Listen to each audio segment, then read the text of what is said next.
ಮದ ಇಂಗ್ಲಿಷಲ್ಲಿ ಮಸ್ತ್ ಅಂತ ಕರೀತಾರೆ. ಇದು ಮೇಲ್ ಬುಲ್ ಎಲಿಫೆಂಟ್ಸ್ ಅಲ್ಲಿ ನ್ಯಾಚುರಲಿ ಅಕ್ಕರಿಂಗ್ ಹಾರ್ಮೋನಲ್ ಫೇಸ್. ಆನೆಗೆ ಮದ ಬಂದ್ರೆ ಕಣ್ಣು ಮತ್ತೆ ಕಿವಿ ಮಧ್ಯದಲ್ಲಿರೋ ಟೆಂಪೋರಲ್ ಗ್ಲ್ಯಾಂಡ್ ಇಂದ ಸೆಕ್ರೀಷನ್ ಸ್ಟಾರ್ಟ್ ಆಗುತ್ತೆ. ಯೂರಿನ್ ಡ್ರಿಪ್ಪಿಂಗ್ ಇರುತ್ತೆ ಮತ್ತೆ ತುಂಬಾನೇ ಅಗ್ರೆಸಿವ್ ಆಗುತ್ತೆ. ಅದು ಅಗ್ರೆಸಿವ್ ಆಗೋಕೆ ಕಾರಣ ಏನು ಅಂತಂದ್ರೆ, ಒಂದು ಟೆಸ್ಟಾಸ್ಟ್ರಾನ್ ಲೆವೆಲ್ 60 to 100% ಇನ್ಕ್ರೀಸ್ ಆಗಿರುತ್ತೆ. ಸೆಕೆಂಡ್, ಅದೇನ್ ಟೆಂಪೋರಲ್ ಗ್ಲ್ಯಾಂಡ್ ಅಂತ ಹೇಳಿದ್ನಲ್ಲ, ಅದು ಬಲ್ಜ್ ಆಗಿರುತ್ತೆ. ಅದು ತುಂಬಾನೇ ಇರಿಟೇಟ್ ಮಾಡುತ್ತೆ. ಮದ ಹತ್ತಿದೆ ಅಂತಂದ್ರೆ ಆ ಮೇಲ್ ಎಲಿಫೆಂಟ್ ಮೀಟಿಂಗ್ ರೆಡಿ ಆಗಿದೆ ಅಂತ ಅರ್ಥ. ಎಷ್ಟೋ ಫೀಮೇಲ್ ಎಲಿಫೆಂಟ್ಸ್ ಮದ ಹತ್ತಿರೋ ಮೇಲ್ ಎಲಿಫೆಂಟ್ಸ್ ನ ಮಾತ್ರ ಚೂಸ್ ಮಾಡ್ತವೆ. ಮೇಲ್ ಎಲಿಫೆಂಟ್ಸ್ಗೆ 15 ವರ್ಷದಿಂದ 55 ವರ್ಷದ ತನಕನೂ ಮದ ಹತ್ತತ್ತೆ.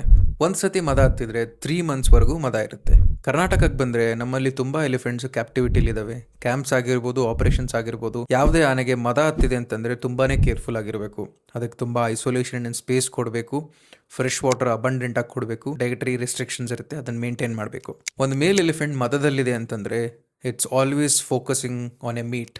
ಅಂದ್ರೆ ಒಂದು ಫೀಮೇಲ್ ಎಲಿಫೆಂಟ್ ಸಿಗ್ಲಿ ಅಂತ ಹುಡುಕ್ತಾ ಇರುತ್ತೆ. ಕ್ಯಾಪ್ಟಿವಿಟಿಲಿರೋ ಎಲಿಫೆಂಟ್ಸ್ಗೆ ಅದು ಸಾಧ್ಯ ಇಲ್ಲ. ಹಾಗಾಗಿ ಅಷ್ಟೊಂದು ಅಗ್ರೆಷನ್ ತೋರಿಸುತ್ತೆ. So be very careful. It's still A wild animal. ಇವತ್ತಿನ ಎಪಿಸೋಡು ಇದನ್ನ ಹೇಳ್ತಾ ಮುಗಿಸ್ತಾ ಇದ್ದೀನಿ. ನಾಳೆ ಕರ್ನಾಟಕದ ಎಲಿಫೆಂಟ್ಸ್ ಬಗ್ಗೆ ತಿಳ್ಕೊಳ್ಳೋಣ. ಸಿಗೋಣ. ಫಾಲೋ ಮಾಡ್ಕೊಳ್ಳಿ.